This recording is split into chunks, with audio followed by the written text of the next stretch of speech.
Hello, my darlings. Welcome back to my YouTube channel.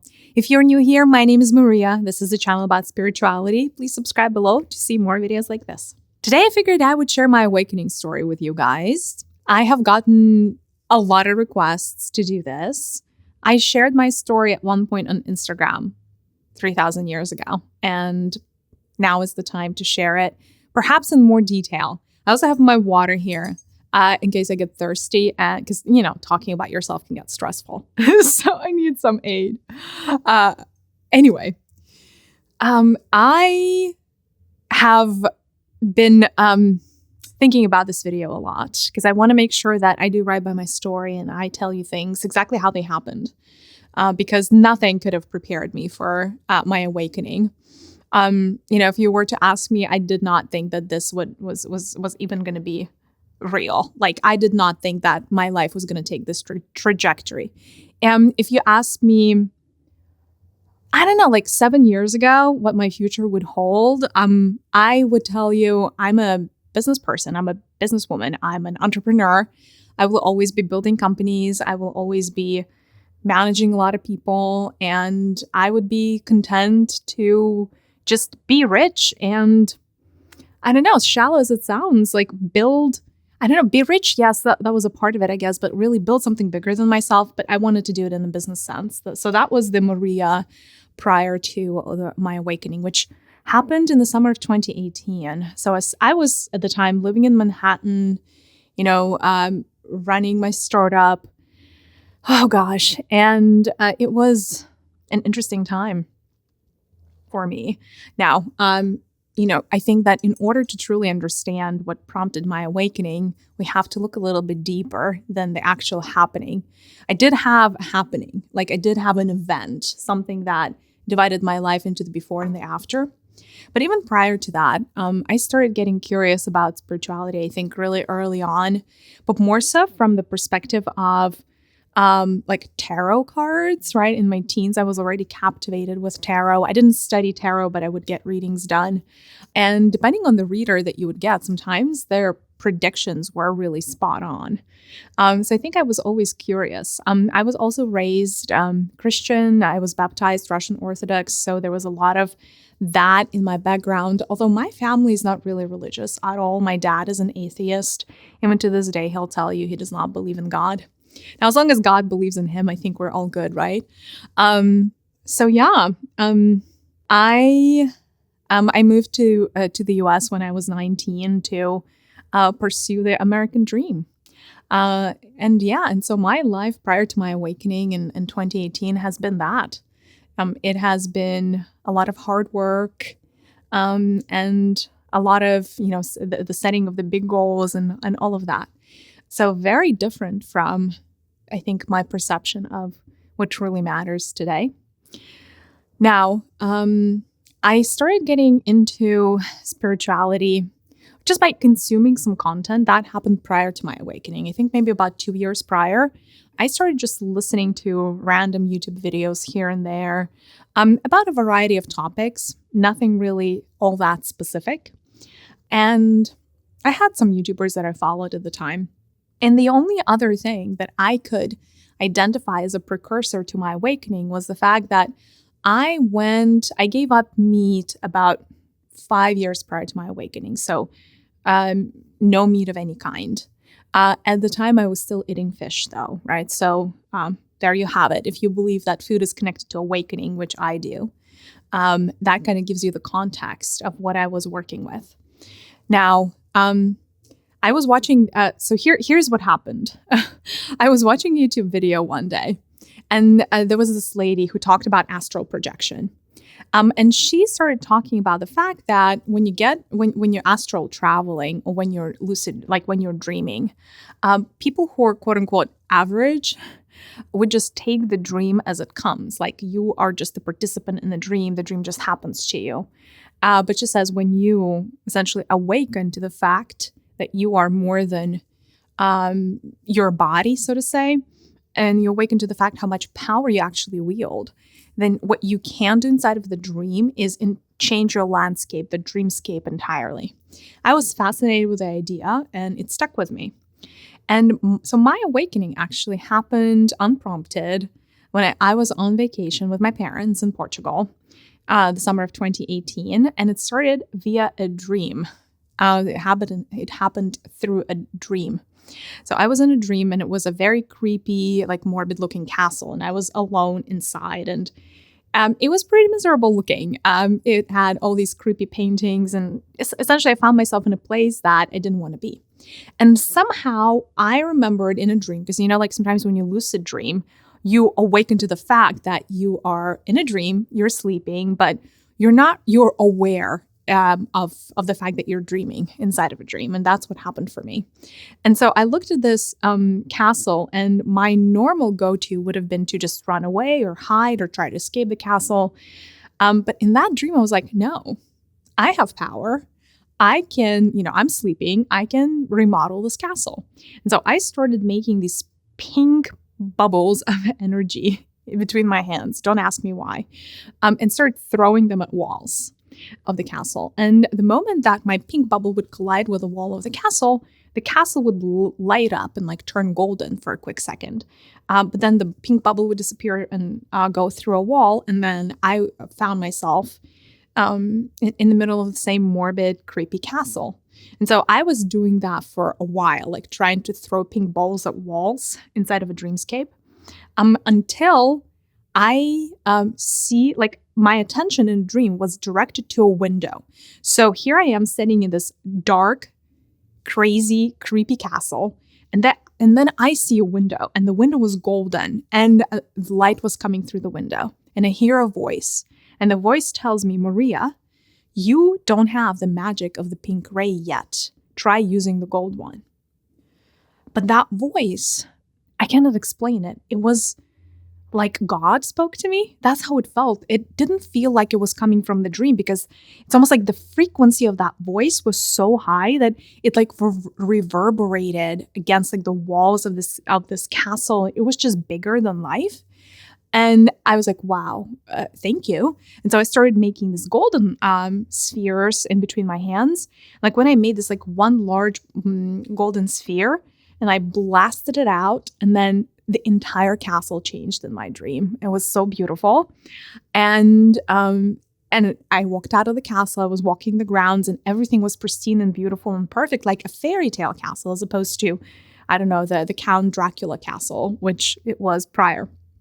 And then I wake up in the morning, but the voice is still there. And the same voice that I perceived as the voice of God, if you will, or I don't know, the voice of archangels, it was still in my ear, but it's like telepathic communication. I wasn't hearing an actual voice. It was a voice in my ear.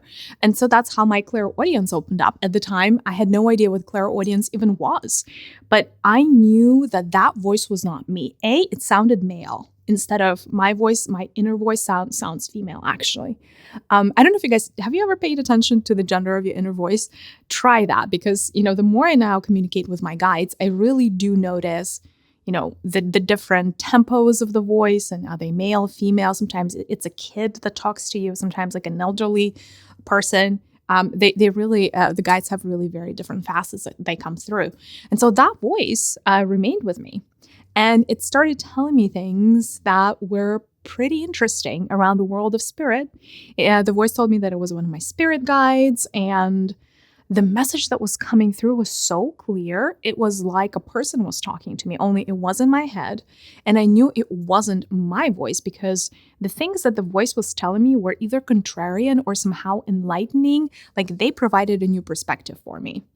I don't know that now thinking back at it, was I surprised?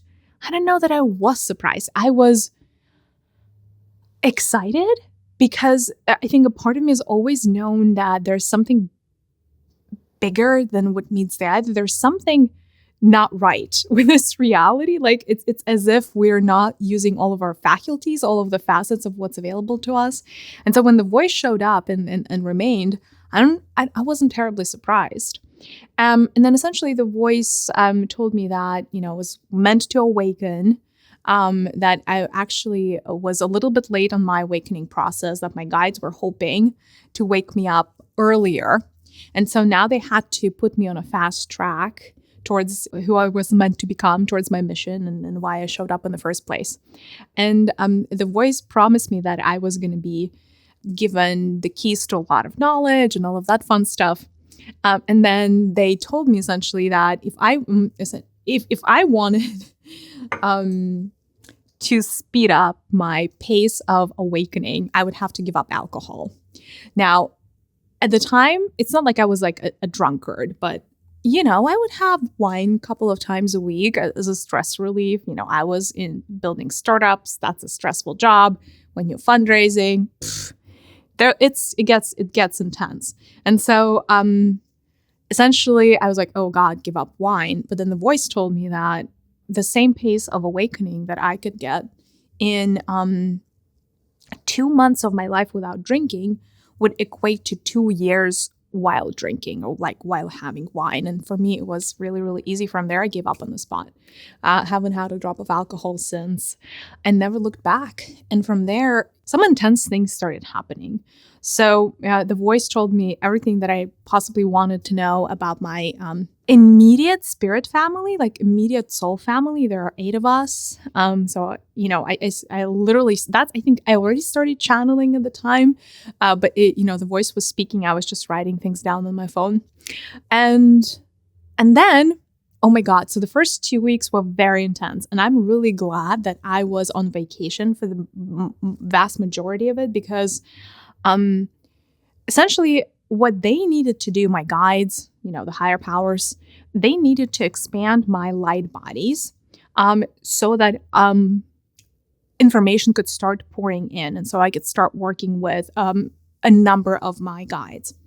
And for 2 weeks, every night, I would feel, I would kind of be sleeping, but not. I would feel like my body was stretched in every direction like a piece of rubber.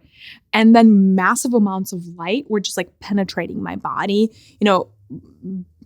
up, down, front, to the sides. It was like pretty intense. And like you wake up tired. You wake up like, oh my God, I know they were doing work on me. And then there was also some tuning up that started happening, like the voices. First, it was one voice, and then it turned into voices, and I was able to receive multiple frequencies that were coming through. And again, that's not a meditation state. That's nothing. And you guys, by the way, I only started meditating after my awakening and not before. I tried before with Headspace, hated it. Never did it again until my awakening. And then now obviously I meditate religiously, but that was like kind of like the beginning of my journey. And then I started receiving messages for everybody around me and like information about them, which now I understand was, the early points of access to the Akashic records. And so because I was on vacation with my family, my poor parents received like a bunch of downloads from spirit that were coming through me, and I couldn't hold them back. I literally was starting telling my dad like why he was sick, et cetera, and all of these messages coming through from his higher self. And I don't know, my parents are very down to earth. I'm really, really grateful that they didn't disown me. I'm joking. They love me, but also for them, I'm pretty sure it was like a shock. Like you have your normal kid one day, and then she sees a dream, and then she wakes up in the morning like spewing freaking stuff from God, or so she says. So I'm pretty sure it was very interesting for my parents, but that was like the very beginning part of my journey. And I was getting downloads all the time. That was also when I started doing automatic writing. That's when you just ask the universe a question, your hand just writes down the answer. Loved that. That was really, really good. And that's how I learned a lot also about the other world. I later found out that the voice that I heard in my dream was the voice of my twin flame. So he was the one to help me through that awakening. I say he because he comes to me in a masculine form. Now we have switched forms upstairs. At one point I was identifying as more masculine. He was identifying as more feminine. Then we flipped. And because I share such a special bond with him, just like you guys all share a very special bond with your twin flame, he was able to get through to me before anybody else, just because of the amount of love he holds for me at soul level, as well as just the connection, the bridge that we have between the two of us. So very often we serve as catalysts for each other's awakening, when we go through this type of experience. Now, later on, which is almost, and by the way, you guys, awakening is a never-ending process. I'm still awakening to the truth of what I am. I'm still building on my relationship with my higher self, all my spirit guides. There are new spirit guides that are coming through literally almost like every other week. I met a new spirit guide yesterday that I've never met before, and we've shared so many lives together on this earth. Every time the new one comes through, it's a blessing. And it's a never-ending journey, frankly. Like, my light bodies have been going on through a massive upgrade about a month ago when I was traveling in Glastonbury. Like, my back was on fire. It was hurting like crazy. So all this is to say that awakening is not like a one and done. It's not a point in time. It's a journey. It's literally like a line or a curvature in space. And you're never fully done. There's always more to find out. There's always more to learn.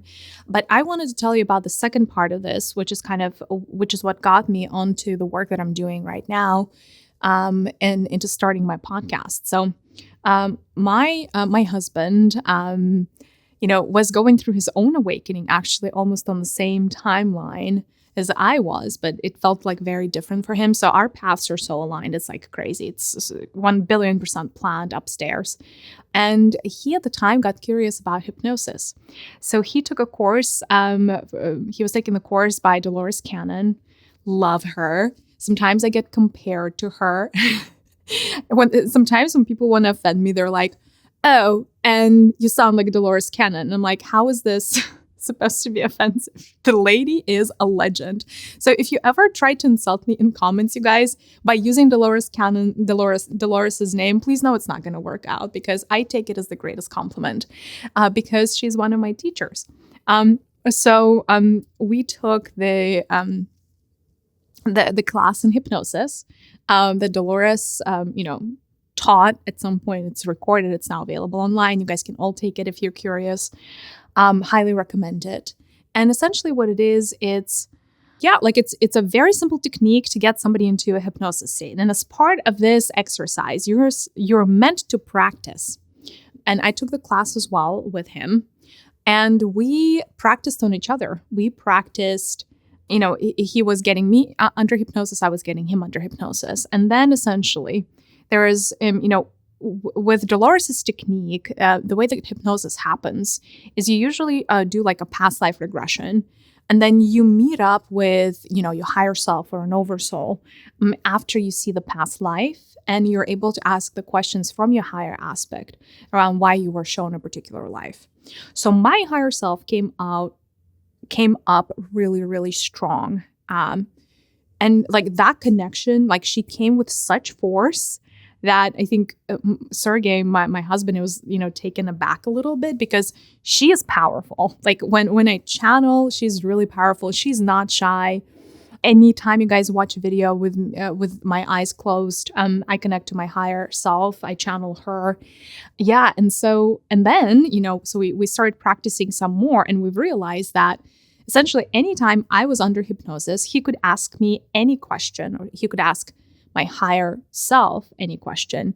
And she literally had answers around anything under the sun, from very mundane topics to, and personal things to like universe at large, kind of like source consciousness types of topics.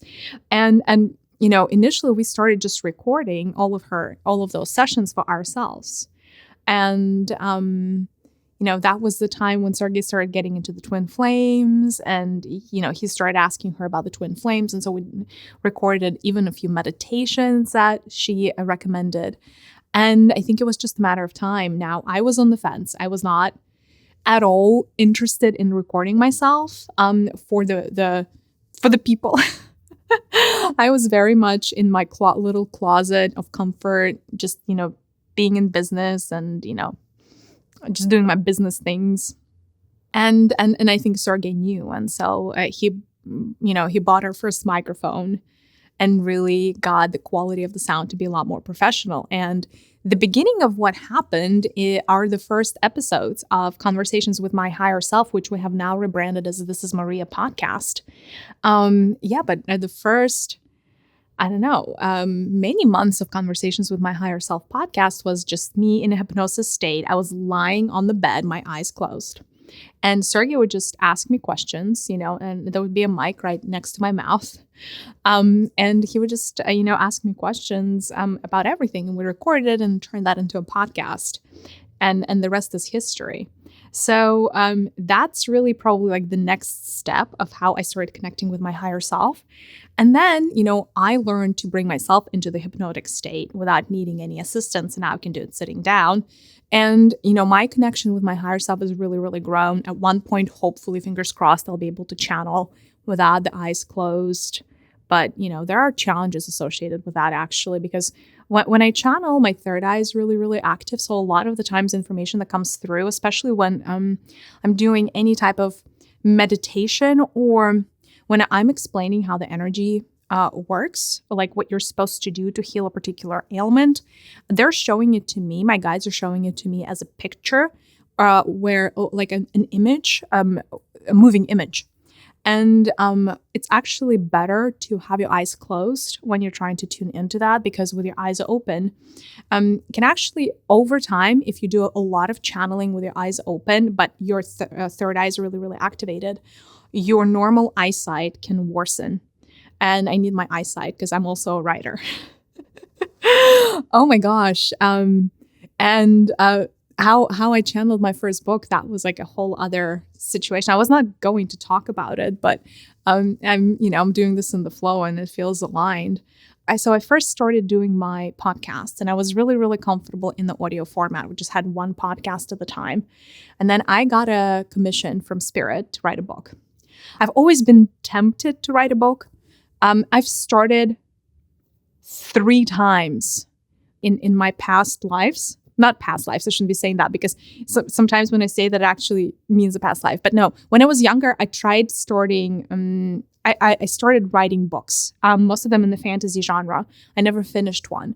And so when Spirit came through and they're like, Mariya, how much, of an impact would you like to have? How many people would you like to help? And I said, as many as possible, please. And then Spirit said, then you have to write a book. And I said, yes. And what is the topic? And they said the topic is manifestation. And that is how I received my book. And then when that came through as a download, Spirit voice, the voice, told me, hey, just sit down and write down the outline. And I did. And I channeled the outline for that book in 15 minutes. Some of the chapters, named chapters, did not make sense to me.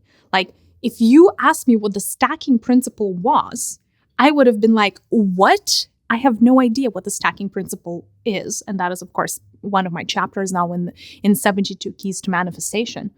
And it was a beautiful dance between me and Spirit where I had to develop a commitment to write every Sunday. Because obviously I work Monday through Friday, I do the normal things.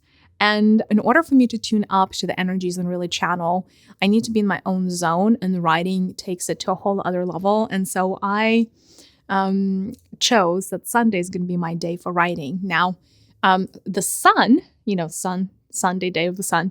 The sun was one of my patron saints for writing 72 Keys to Manifestation, so it was perfect timing. And now I love writing on Sundays. Now that book is long completed. I'm on my 3rd book now, writing my 3rd book.